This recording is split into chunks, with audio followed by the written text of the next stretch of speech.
Welcome everyone, and thank you so much for joining this Veramed webinar called Statistical Challenges in Immuno-oncology Trials. My name is Toby Batten, and I'm a statistician here at Veramed. And I'm delighted to be joined today by Carlo Lanza. So Carlo is an MD who brings over 20 years of industry experience as a clinical lead in the field of oncology and hematology. Carlo's worked on phase 1 to 4 clinical trials and has worked for companies such as Novartis, Astrazeneca and Pfizer, and also has supported smaller biotechs through early phase clinical studies. Welcome, Carlo, and thank you so much for joining. Just to let you all know that you'll see on the right hand of your screen there's a Q&A tab. We're hoping to have a few minutes at the end of the presentation for any questions you might have, but please feel free to put questions in as we're going, and we'll address as many as we can at the end. So without any further ado, I'll hand over to Carlo to get us started. Thank you, Toby. Hello and welcome, everyone. I'm pleased for the opportunity to join Veramed in this exciting discussion today, and we can start today's presentation from recognizing the importance of building synergies between statistician and clinician in clinical research context. The available evidence from published surveys demonstrate that for a large proportion of clinicians, there is a perceived lack of sufficient biostatistical training. Conversely, we could argue that statisticians may need some ad hoc disease training to be best involved in a specific clinical trial. There can be often some degree of misunderstanding that I listed on the left, including the relevance of p-values, so the perception between a clinician and what is the reality, from a statistical perspective, the confidence interval, the intent to treat analysis versus per protocol analysis, multiplicity of data or missing data. All of these will require effective communication and sharing and understanding of the reciprocal background to be overcome and build synergies. Statisticians should be seen in the development team as key partners to be involved upfront with clinicians in the study design to maximize the value of the statistical input. Next slide, please.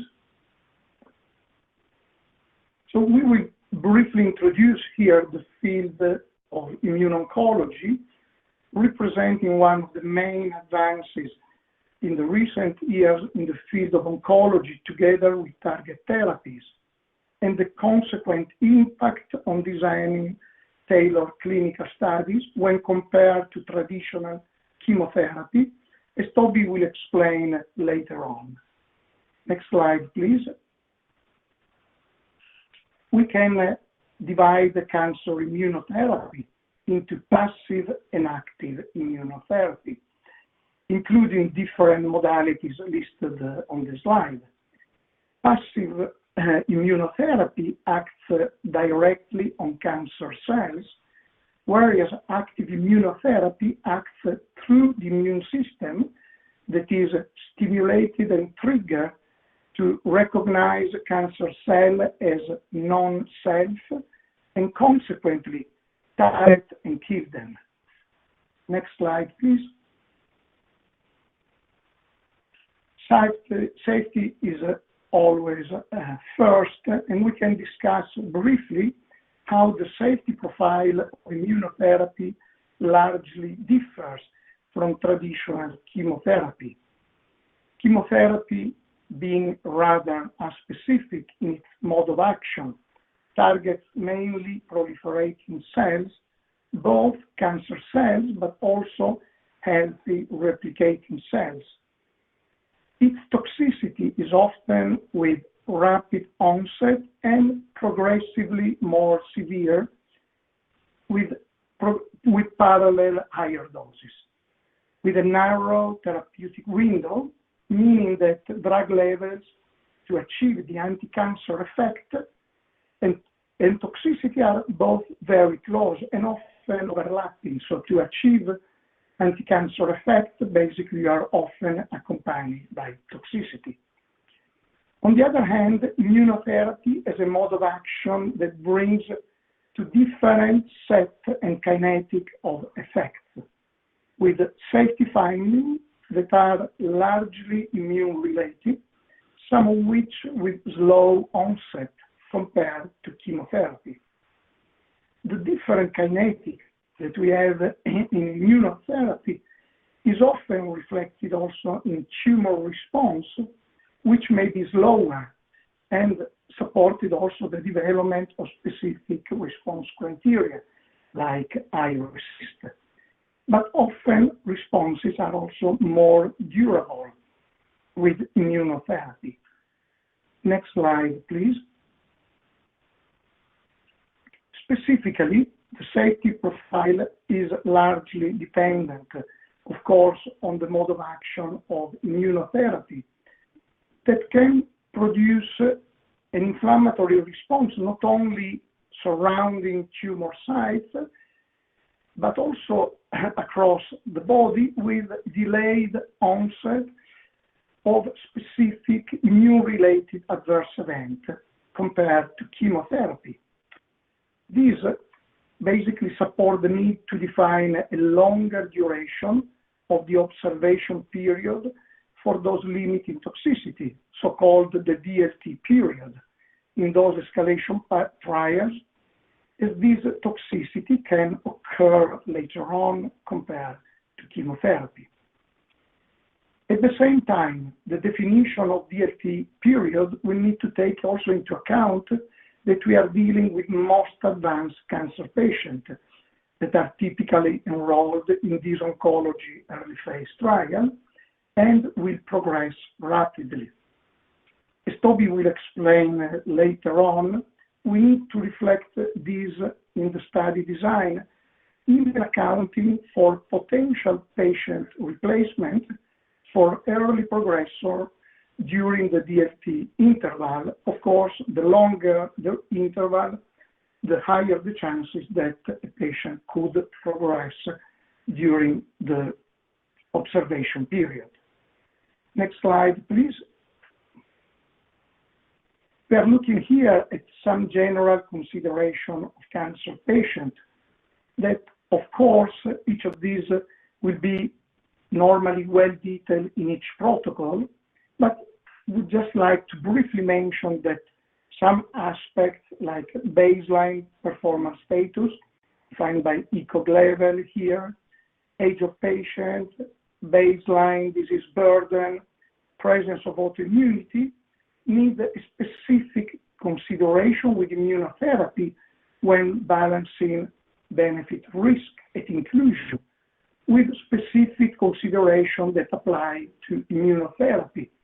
Toby will expand on some of these later on, but just to say that, for instance, age typically represented a limitation for high-dose chemo, older age, whereas for immunotherapy, older age groups seem to benefit at least equally well from immunotherapy and therefore should be included.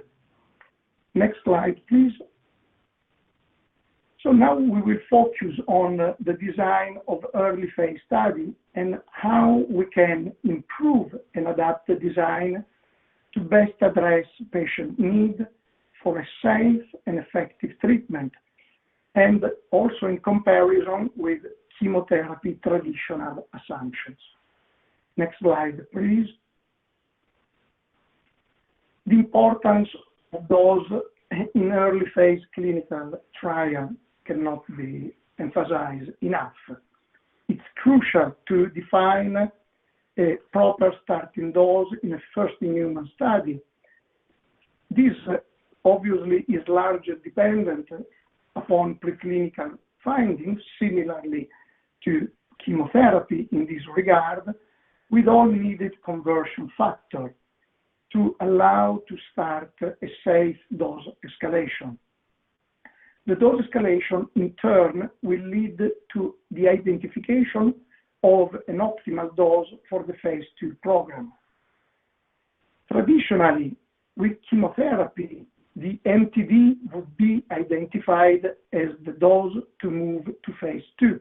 MTD is the maximum tolerated dose, whereas in the immunotherapy context, it is rather the recommended phase 2 dose, the RP2D, that will be used and reflect also the tolerability of the treatment, not only in a longer DLT period, but also across longer follow-up across the cycle to ensure tolerability and appropriate drug exposure and compliance over time.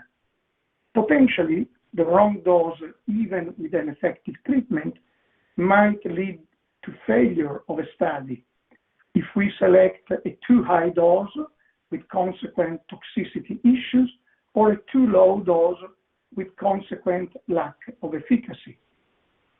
To maximize those finding accuracy here and limit potential bias, there are several study design options, aiming to limit patients from being overdosed with unnecessary toxicity, but also limit the underdose patient to subtherapeutic drug levels.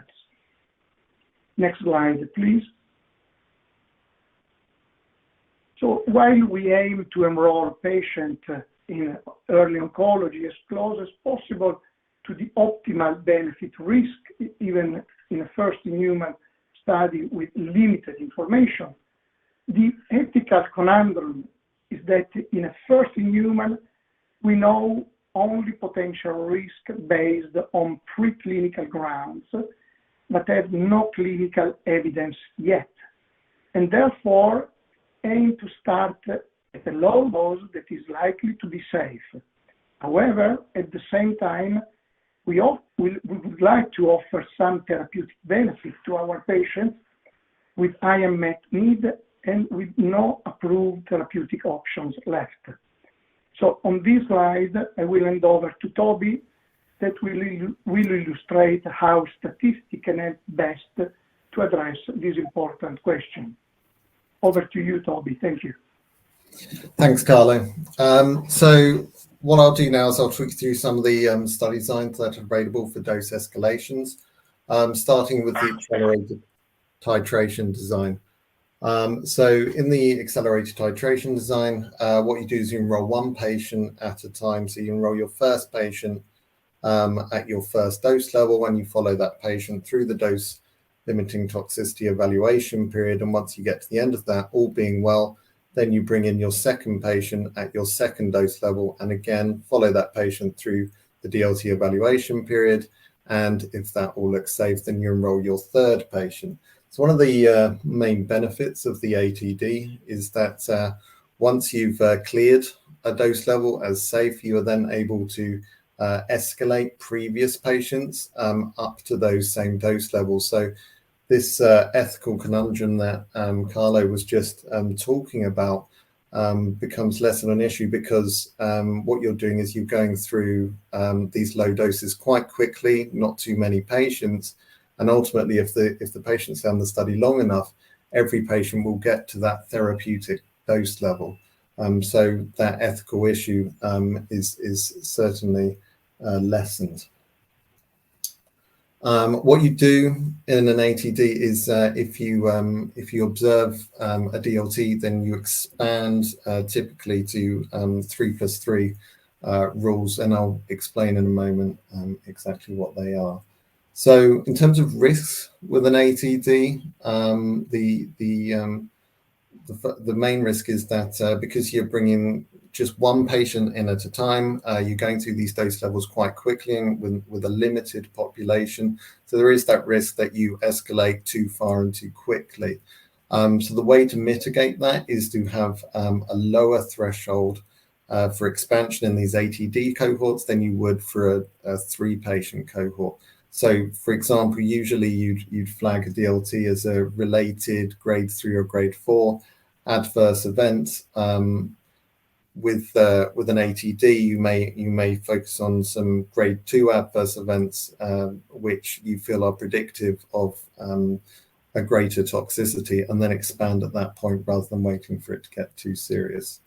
The other issue with this type of study design is the fact that because you're just enrolling one patient at a time,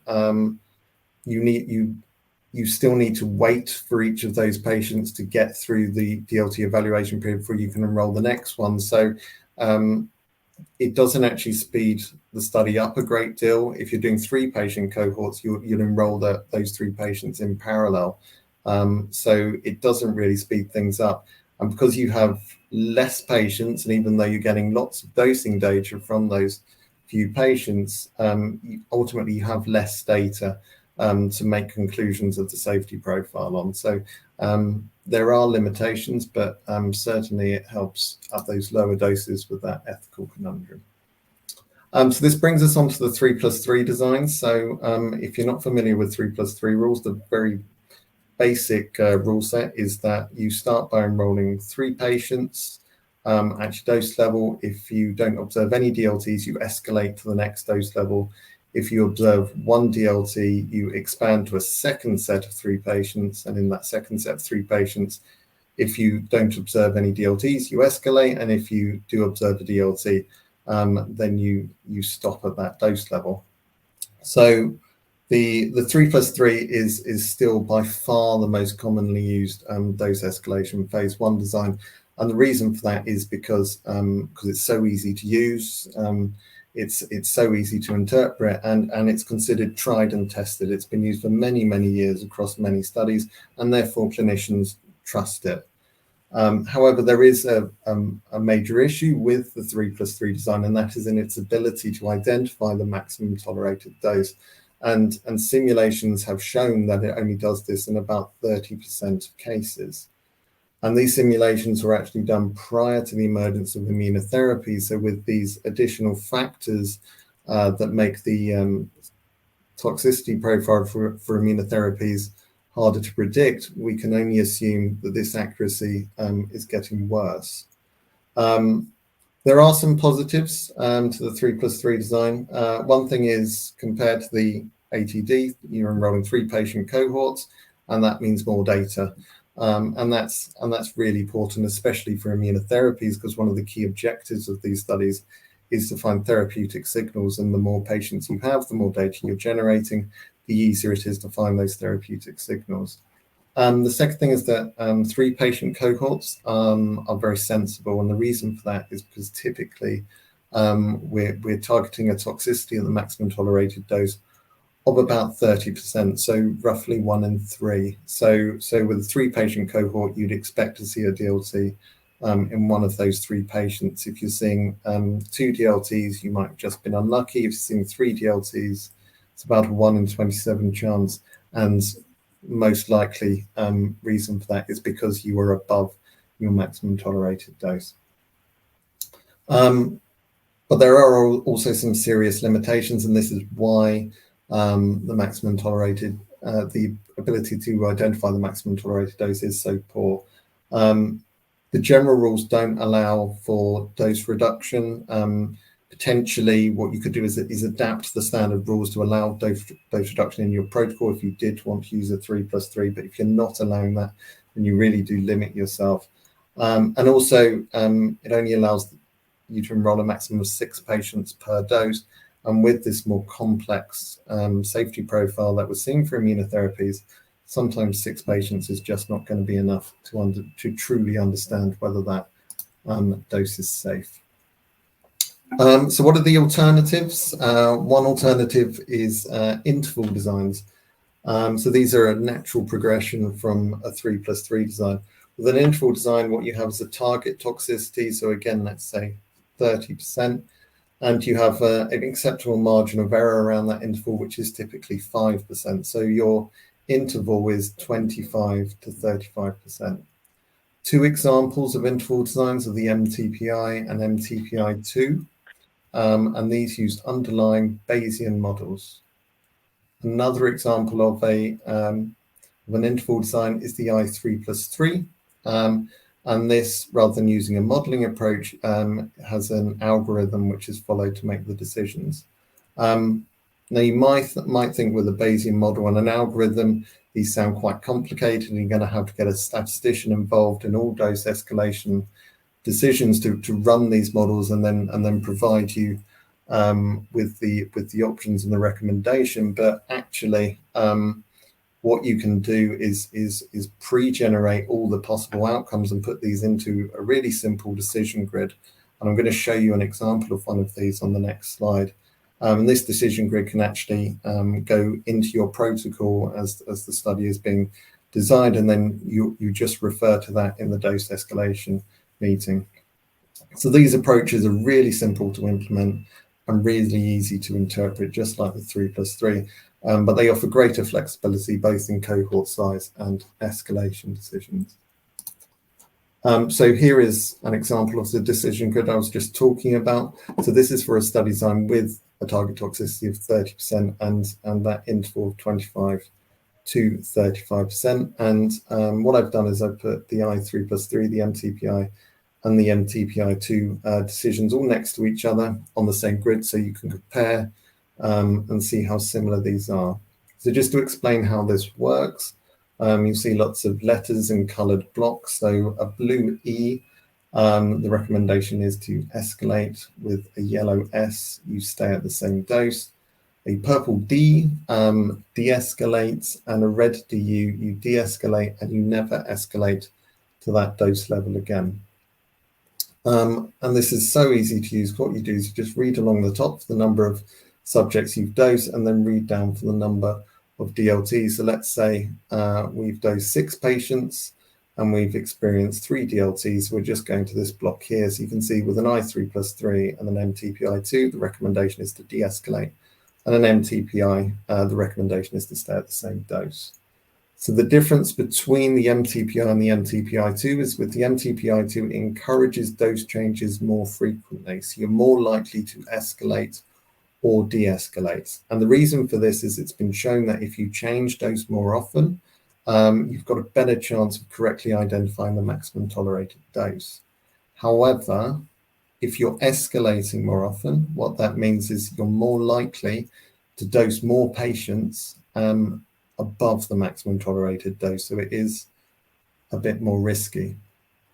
You'll see that despite the I3+3 using an algorithm, the MTPI2 using a Bayesian model, that once we get past 2 patients, the decisions mostly mirror one another. So they're really very simple, not a lot to choose between them.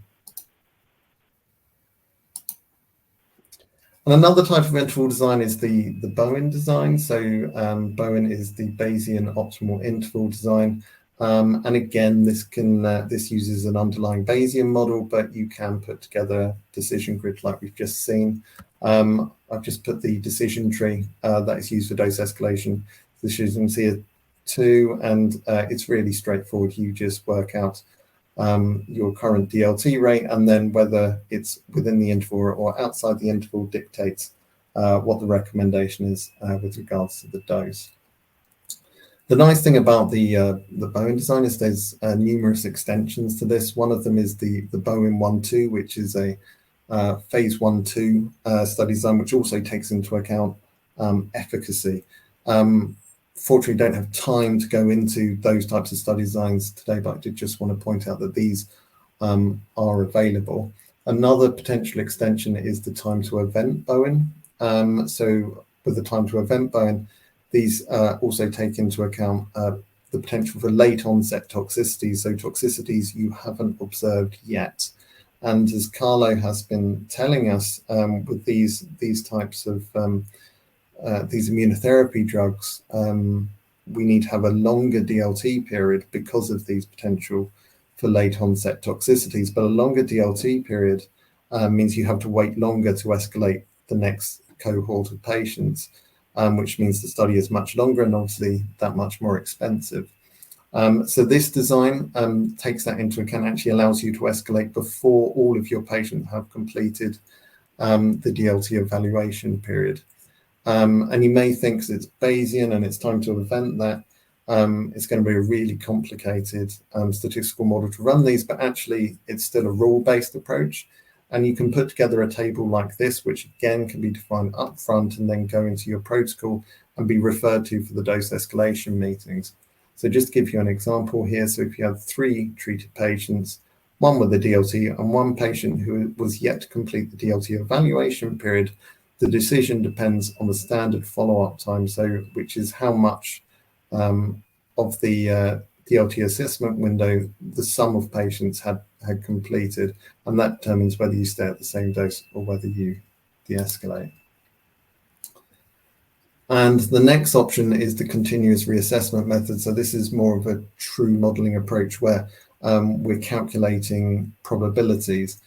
So with this, what you're doing is you're including doses from all dose levels, whereas with the interval designs we've just been looking at, one of the limitations is you're just focusing on the current dose. So you're not taking into account how many DLTs have been observed at the previous doses.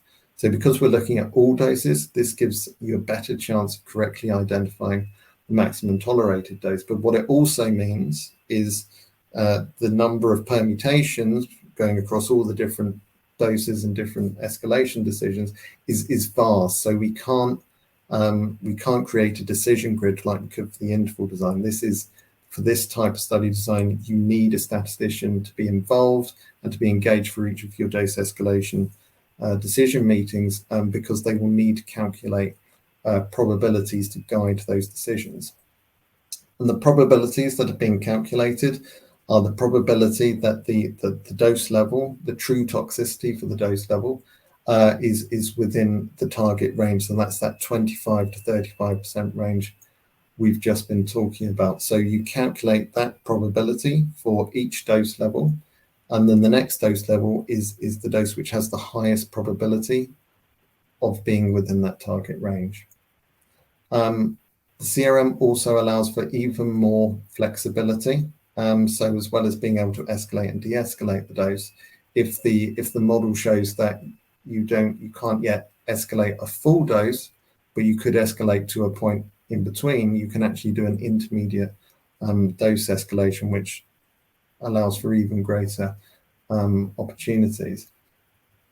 However, with these CRM designs, you do need to apply caution. One thing to be aware of is that because typically we're using non-informative priors, you can't implement these models immediately sort of on your first 3 patients. You need to have 6 or 9 patients before you can implement this type of model. So you need to plan for how to make dose escalation decisions prior to using the CRM. One of the main selling points of the CRM when it was first proposed was that it actually allows you to skip dose levels. So if the model supports it, you're not just limited to escalating 1 dose level, but you can escalate 2 dose levels. This was seen as a really good thing as getting through those lower dose levels quicker and getting up to those therapeutic doses. However, of course, when you're skipping dose levels and increasing the dose from patient to patient much more, the risk is that much greater. So this needs to be done with immense caution, and in fact, in most protocols, what you see is that it doesn't allow doses to be skipped. And the final thing, this is really important for statisticians to be aware of, is that because we're focusing on that probability that the true toxicity is within that 25 to 35% target range, we're not considering the probability that it's above the target range. So the probability that true toxicity is more than 35%. So that's the overdose probability. And we want that to be minimized. So what your statistician should be doing is calculating for each dose level, probability it's in the target range and the probability of an overdose. And you only escalate to the dose level where the risk of overdose is acceptably low, that it's not going to cause a problem. So this is called escalation with overdose control, and that's recommended to be used always with your CRM methods. So despite all the positives that I've just talked about, so this being a better way of identifying the maximum tolerated dose, more accurate, more flexible, CRM methods are still not widely used. And the reason for that, I think, is probably because it uses a Bayesian model, and Bayesian analyses are thought to be overly complicated. So a lot of people will shy away from them. One of the reasons for that is because you will need to elicit a prior distribution. So you need to define your prior belief of what you think the dose toxicity curve will look like. And that can be quite an intimidating thing to have to do. However, because these are first in human studies and we don't have that human data to be able to truly predict what the dose toxicity profile is, that prior distribution should be really quite uninformative. So it shouldn't have a great deal of influence on your dose escalation decisions.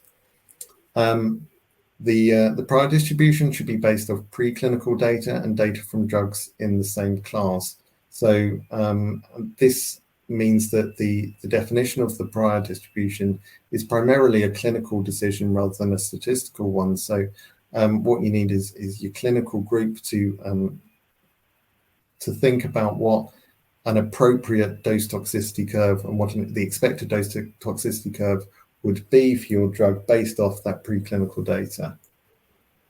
And ultimately, once you have defined your prior distribution and you have your final model, what you want to do is stress test it. So you want to put in multiple different scenarios into your CRM and then see what decisions come out and whether those decisions are sensible. So you want it to be recommending dose escalation when it makes sense to do so.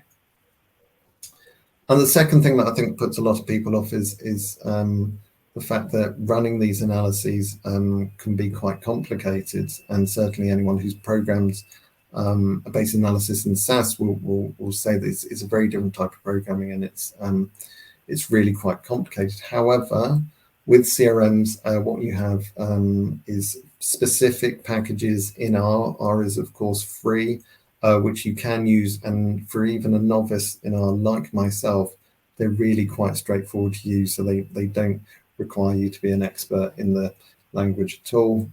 Specialist software also exists that runs all sorts of not just CRM models, but some of the other designs we've talked about.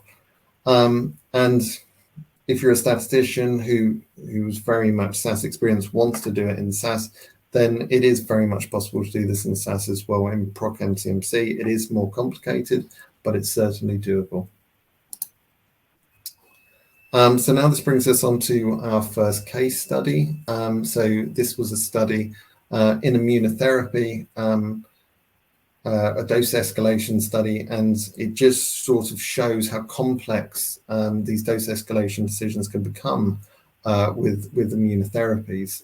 So to give you a bit of background, this first in human study including 3 different tumor types, and I just want to pause there about the 3 different tumor types. This is pretty common. Sponsors want to include several different tumor types in their early phase studies, which is of course perfectly understandable, but that brings another potential source of variation. So Carlo's already talked about the factors that influences the dose toxicity profile for these immunotherapies, and we have to assume that the dose toxicity relationship is the same for each type of tumor, but that might not be the case.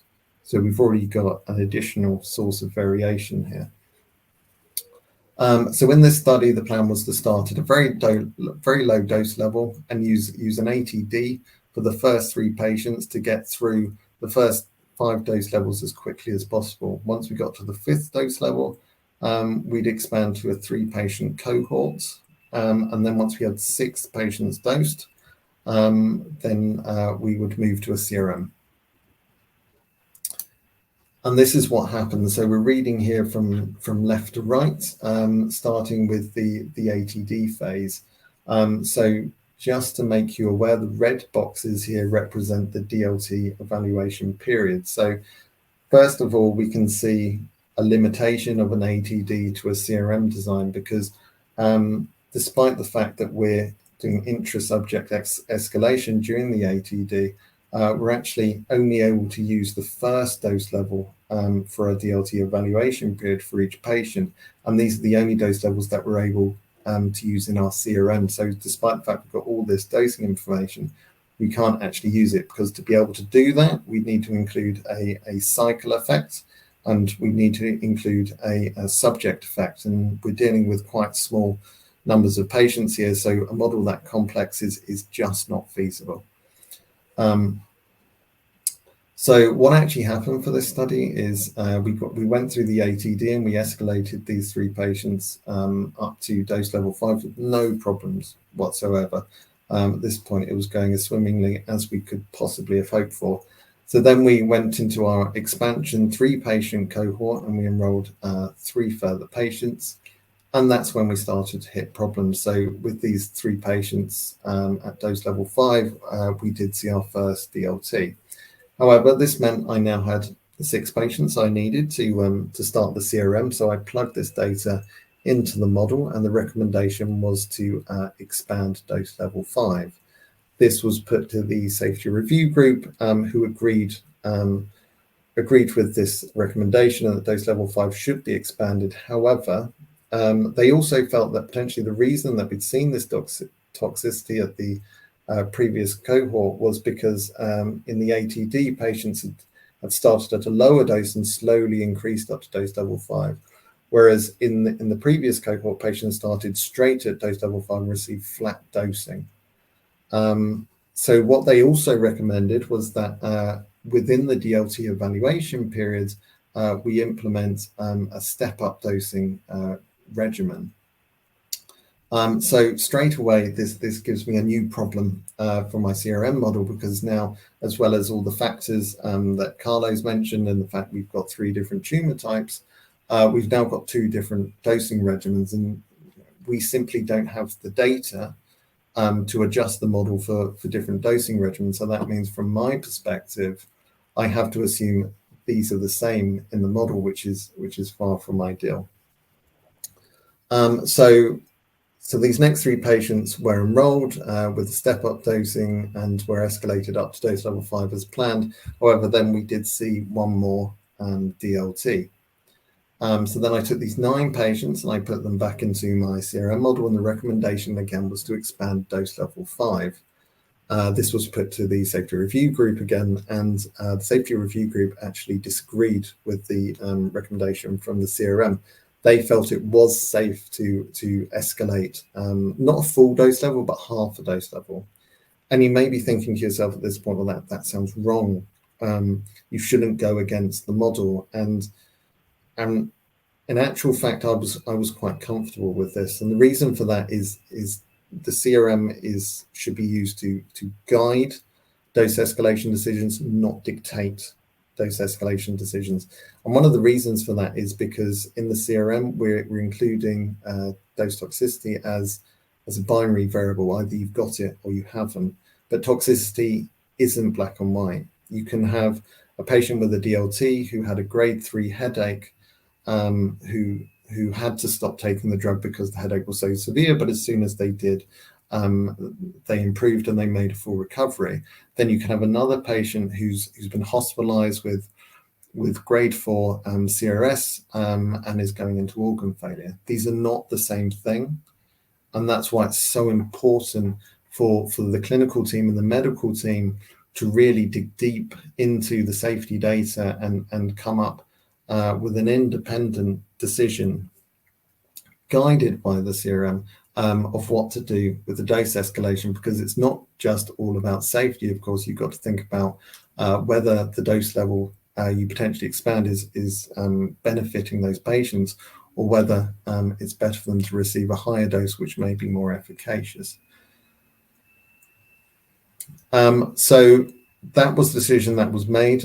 Also, the SRG recommended that these patients be pre-dosed with steroids. So, and this was to try and stop some of the immune-related adverse events that had been occurring. So there's yet another factor that has been brought in that affects the dose toxicity profile that I can't possibly take into account in my CRM. So the next set of 3 patients were enrolled and escalated up to dose level 5.5 as planned. And once again, we saw 1 DLT out of the 3. So then I had my 12 patients that I put into my CRM model, and I calculated the target dose probability for dose level 5.5, and that was 40%, and an overdose probability, which was about 30%. And the question asked back to me was whether I thought we'd reached the maximum tolerated dose. And looking at all this information I had in front of me, I said, I can't possibly say. I have really no idea if this is the maximum tolerated dose. I mean, what the model's telling me is that target dose probability is 40%. So 40% chance that the true toxicity is in that 25 to 35% range. This does not give me enough confidence. It's worse than a flip of a coin. Also, the overdose probability of 30%, so about a 1 in 3 chance if this dose level is taken forward into a phase 2 study, that we're actually giving those patients a toxic level of drug.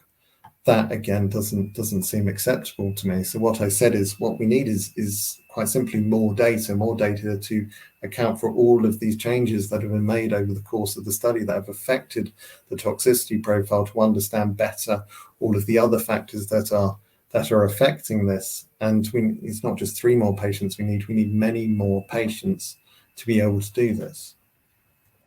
And this is quite a typical issue with these early phase dose escalation studies. Sponsors, understandably, are really keen to get through them as quickly as they possibly can. However, by doing that, you do put your phase 2 study and your drug development beyond that at risk, because you may be taking forward a dose level that is too toxic or not efficacious enough, not the optimal dose.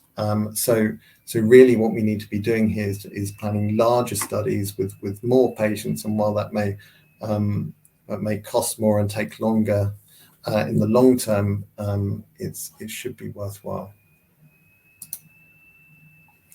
And now to our second case study.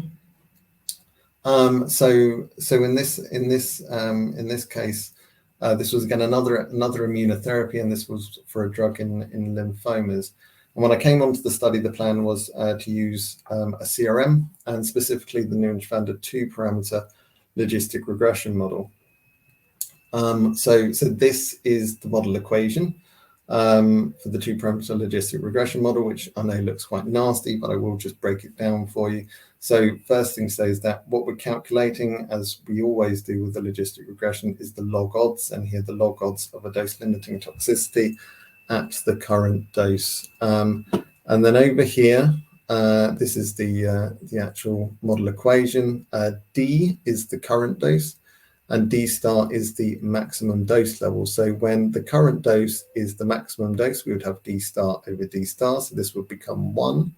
Log of 1 is 0. So actually this whole term disappears, and we're just left with log alpha. So what that means is log alpha is the log odds of a DLT occurring at the maximum dose. Now, if the current dose is below the maximum dose, then you can see this is a proportion of the maximum dose, which we then log and multiply by the overall toxicity rate. So that means that this is removed from the log odds of the DLT rate, and as the dose level goes down, so do the odds of a DLT occurring. So what the clinician said to me when we started on this study was that they were concerned that this study was planning to enroll patients with a wide range of disease at baseline. So it wasn't just enrolling patients who are very advanced disease, but it's also enrolling patients who had minimal background disease.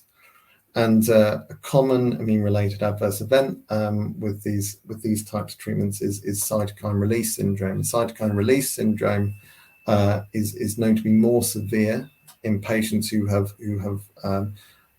worse disease burden at baseline. So the clinician was concerned that if we were unlucky, we could enroll a cohort of patients who all had very severe disease, and the drug would appear quite toxic in those patients, and then that would prevent the drug developing further. And also the clinician also wasn't sure if the drug was appropriate for all of these patients. So what the clinician wanted to do was to make sure we had a study design that could take this into account and wouldn't prevent the study progressing if this was the case. So what I suggested is that we take the standard 2-parameter model and we extend it to a 3-parameter model, where the third parameter is baseline disease burden. So effectively, we're adjusting that at these log odds of dose-limiting toxicity by the amount of disease the patient had at baseline. So what you can see is I've taken the same model from the previous slide, and I've added an additional term here in the model. So this additional term is gamma, where gamma represents the disease severity effect, and then the log of n, and n represents the maximum lymph node size of the patient, which is what the clinician felt was the best way of identifying the amount of disease these patients had. So the nice thing about using maximum lymph node size is that if you're using the short axes, we would expect a patient without nodal disease to have a maximum lymph node size of 1 centimeter. So log of 1 again means would be 0, and that means for patients without nodal disease that this term disappears and we revert back to the original model. Also, if the disease severity effect, if there was no disease severity effect, then this gamma term would tend to 0, and again this whole term in the middle would disappear and we revert back to the original model. So it's a very elegant solution to the problem, which allows us to adjust for disease severity effect, but if it doesn't exist, we're just doing the traditional 2-parameter model. And what that means is that rather than just being able to calculate the one dose toxicity curve, we're actually able to calculate multiple dose toxicity curves for each lymph node size. And I thought about what this meant we could do in terms of the study design. So as well as adjusting for one of the major sources of variation, actually gives us the possibility of having additional options we could consider at each dose escalation meeting. So as well as the normal 3 options, which are in these purple boxes here, we have the option of enrolling parallel cohorts and also doing a protocol amendment. So I created this new type of study design, which I called the parallel cohorts design. And just to explain more how this works, we'll now just go through the decision tree for it. So let's imagine we find ourselves in a situation where the CRM does not support dose escalation overall. First question we must ask ourselves is, does a disease burden effect exist? If it doesn't, then we don't escalate and we carry on as normal. If a disease burden effect does exist, then the next question is whether the CRM supports escalation in patients with lower disease burden. So if we have a cutoff that we define using the model with those multiple curves that you've just seen, is there a cutoff where it is safe to escalate those patients? If not, then we don't escalate and we continue as normal. But if there is, then we can use our CRM to find that cutoff precisely. So in this example, the maximum lymph node size, and then we enroll a cohort of patients with lower disease burden, so who are below that lymph node size cutoff. And then the next question is what to do with the other patients, the patients who are still being enrolled to the study, but have a higher baseline disease burden. So what we need to ask ourselves is whether the existing dose level, which we know we can't escalate for these patients, but is that existing dose level potentially therapeutic? Because if it's not therapeutic, then it doesn't make sense to continue enrolling these patients. The drug can't benefit them. So then we would do a protocol amendment to change the inclusion criteria so these patients were no longer enrolled.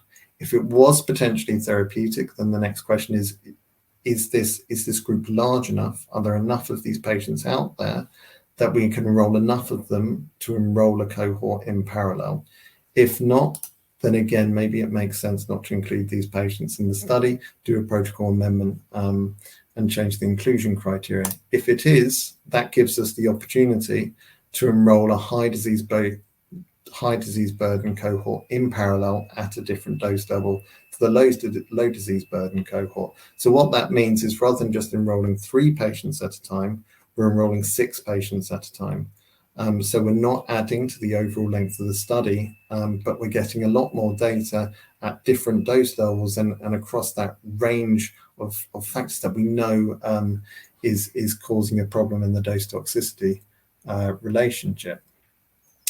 Once we have completed the dosing of the patients in the 2 different cohorts, what we do is we pull the toxicity data all back together for analysis. So we're not in a position where we have to run 2 different models. We just put it all back together at the end, and then that gives us 3 possible outcomes.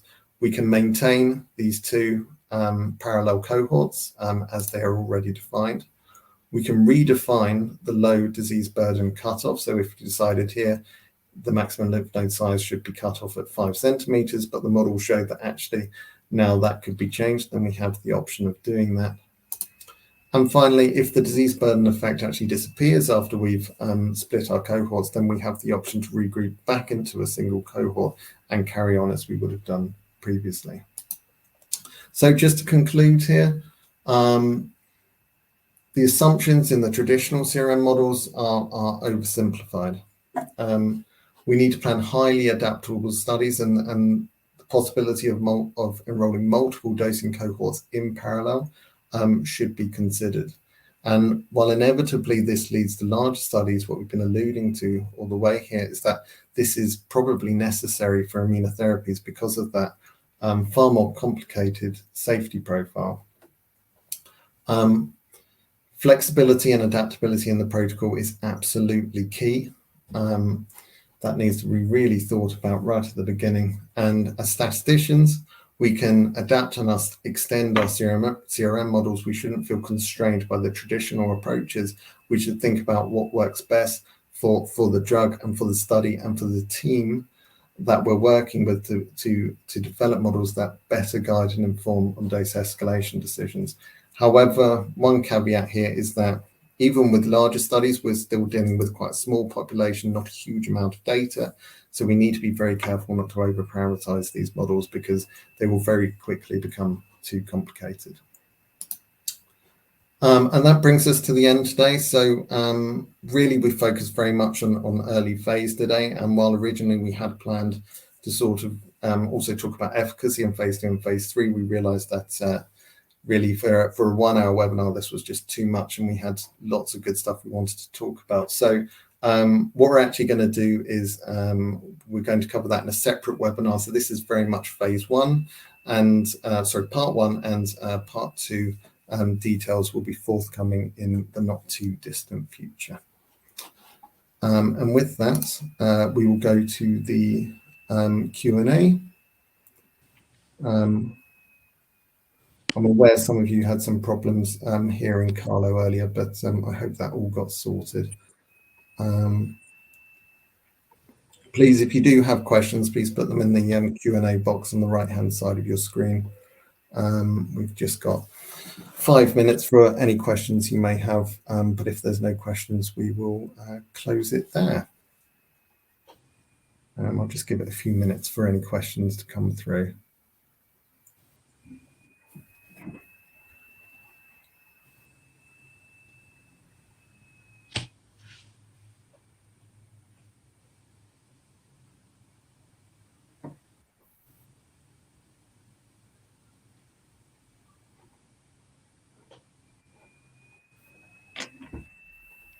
Toby, maybe just to add, since there was this unexpected audio issue for some audience, in my part, there will be the recorder session available. Am I right? Yes, correct. Yes, so there will be a recording coming out to you. So if you couldn't hear Carlo the first time around, you should definitely be able to hear Carlo on that recording. That's certainly something we will check. And if you want a copy of the slides, please do get in touch.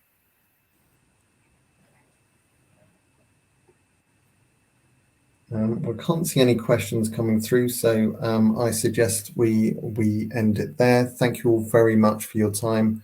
Really appreciate you joining us today. and I wish you all a wonderful rest of the day.